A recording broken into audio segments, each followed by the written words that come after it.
Bismillahirrahmanirrahim. Welcome to the first online video lecture on morphology. Morphology chapter 5 we were discussing, and I just introduced you the concept of zero derivation, in which we noticed in our last lecture, in face-to-face last lecture last Sunday. That was the last day in which we met for face-to-face lectures. I just gave you the idea of zero derivation. Okay, I come back and just simply to link today's discussion. So first of all, I would like to start with derivational morphology, right? The definition of derivational morphology. We have already discussed this, but I just want to do it again. Derivational morphology is concerned with the way in which one lexeme is one lexeme is derived from another lexeme through the process of affixation. This was our basic understanding. So derivational morphology, what is the concern? It is concerned with the way in which one lexeme is derived from another lexeme. One lexeme, for example, verb lexeme perform, derived from, one lexeme performer, which has been derived from another lexeme, verb lexeme perform. Through the process of affixation, that is affix er was added with perform and we got performer. So this was the base for derivation. Now we are going to talk about zero derivation. Zero derivation means no change will be there. Zero derivation means there will be no change, no suffixes will be added. At least we cannot see, we cannot speak those suffixes, even if theoretically we have some. So we consider that zero derivation take place. Let's see its definition and I'll explain inshallah.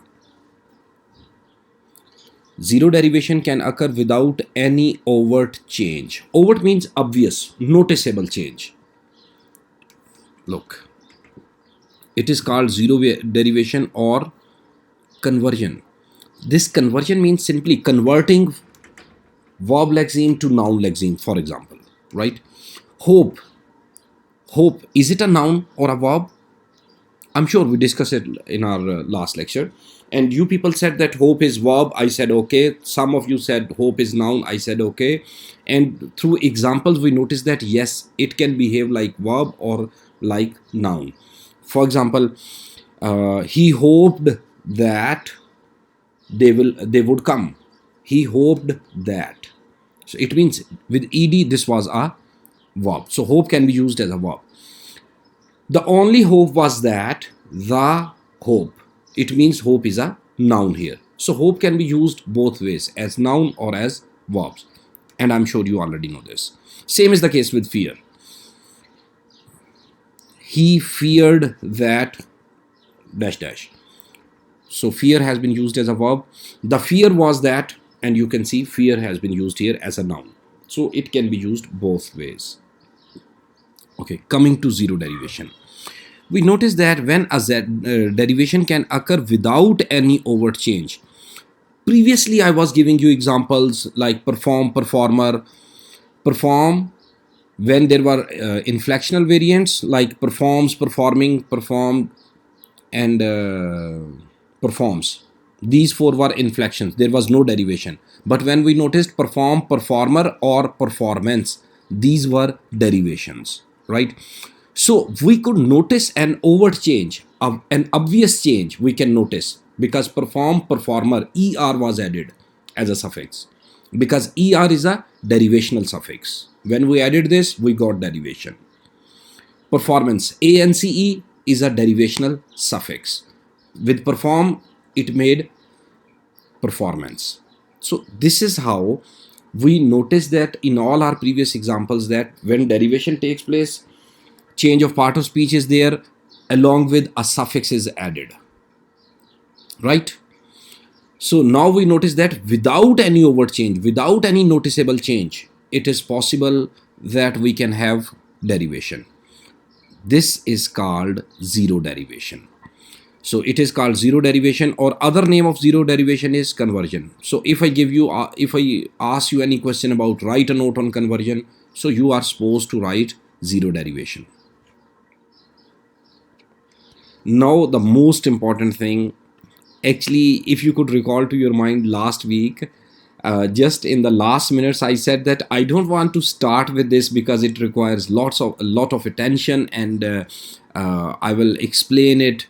But unfortunately the things went in this way that now I'm recording this video lecture. Otherwise I wanted to discuss this in class so that I could ask you, there is direct feedback from you on each and every point. I could ask you short questions about this.